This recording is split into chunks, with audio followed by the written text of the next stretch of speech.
next, Anya Kaats, have a seat on the lounge. Good to see you. How are things? Great. How are you? Very good. From one Suja veteran to another. Yes. I know.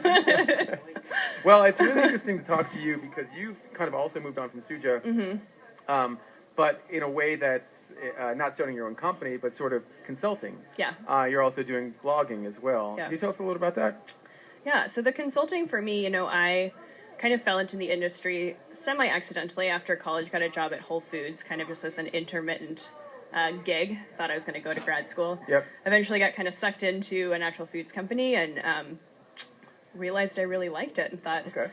This is really fun, and really learned how to grow with a company from the bottom, super, super fast growth. And it just kind of continued from there. So what I really found passion in is really starting at the ground level with brands. Right. So I think for me, part of my reason in leaving Suja was, I was there at the ground level. We grew really fast, and I thought, my passion is really in helping these really small brands grow.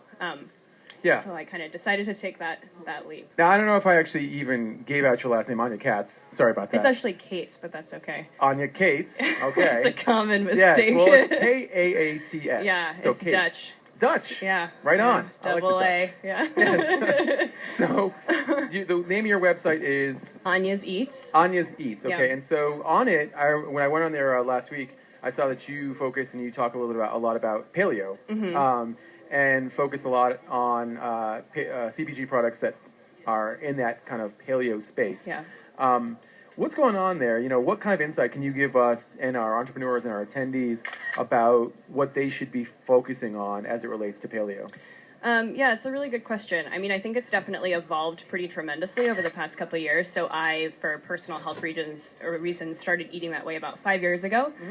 I mean, I think at that time it was pretty militant, I think, And what is exactly paleo? I mean, can you describe the diet? Yeah, sure. To our viewers? So it's really mostly focused on whole food. Okay. So it's about kind of eating what our ancestors ate. So pre-agricultural revolution, they weren't farming, wheat and corn, and they were kind of foraging for vegetables, nuts, seeds, fruit, wild fish, organic, pastured meat.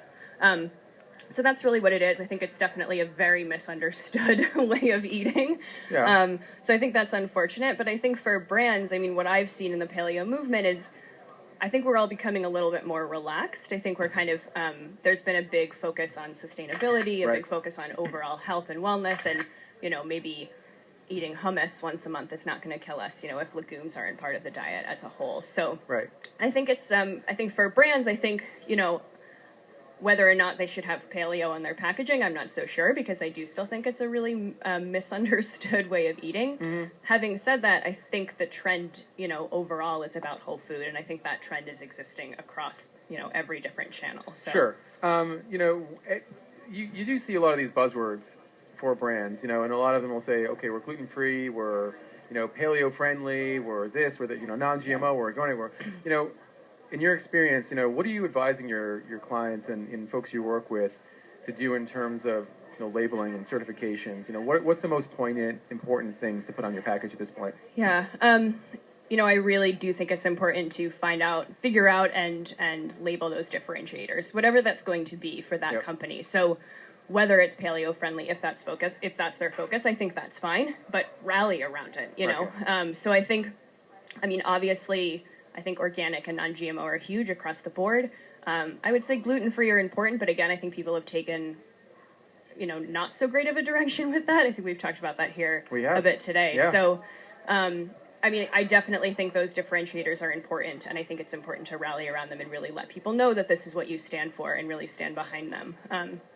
Of course, there's a lot of different options. You don't have to be paleo, you don't have to be gluten-free, but I do think labels in general are important in calling out those attributes. So on your label, you have these call-outs, but there's also other marketing you're doing. A lot of these brands aren't doing traditional marketing at this point, for sure. Print, TV, radio, etc.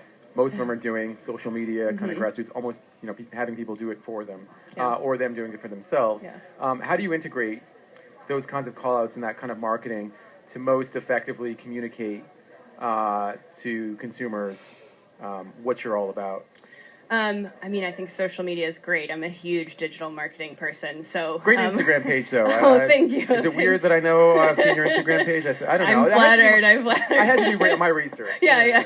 Okay. Anyway, sorry. Yeah. I mean, I think what's really great and what I've really seen, or I push brands to kind of pick up on is that this isn't just about, hey, look at us, we're on a shelf. Hey, look at us, we're at this demo, but really really building that story for the consumer through these really engaging platforms like social media, but even things like digital couponing. I think there's so many things now for brands that are very self-serve and very easy to understand.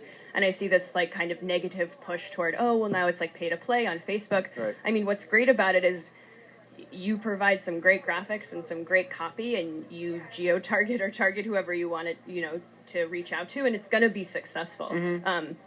So I think, instead of kind of saying, oh, we're paying for it now. Well, yeah, but look at that. Look what that investment actually gets you. Look what the ROI on that is. So paid social media is not the worst thing in the world. No, it's not. And then there are returns. As from there what are. There are. Now, what returns? Because you used to work with Mama Chia as well. Yeah. And Suja, I mean, did you guys both use paid social media in both cases? Absolutely, yeah.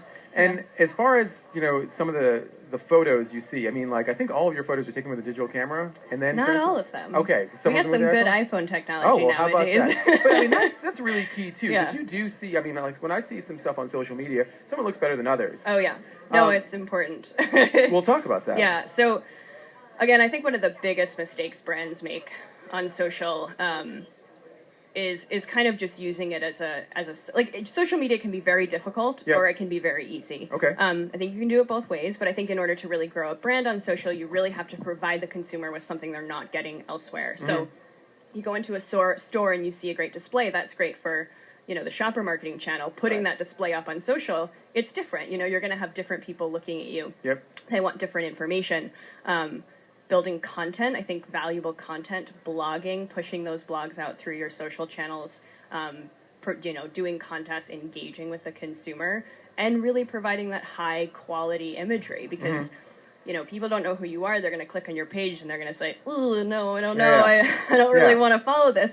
And if it's something beautiful and something where they're getting, basically free, amazing content. Yep. They might not even know why they're following you, but they're going to keep following you. The visual is extremely important. Yeah, yes. Absolutely. Very cool. Yeah.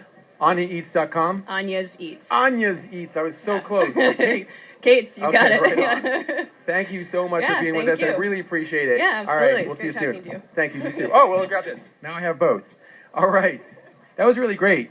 I think that Anya has some really great insight into social media and how to use it most effectively, as well as the kind of stuff she was talking about with label call-outs. And if you're going to call something out on your package, be all about it. Go big or go home, I guess is what they say.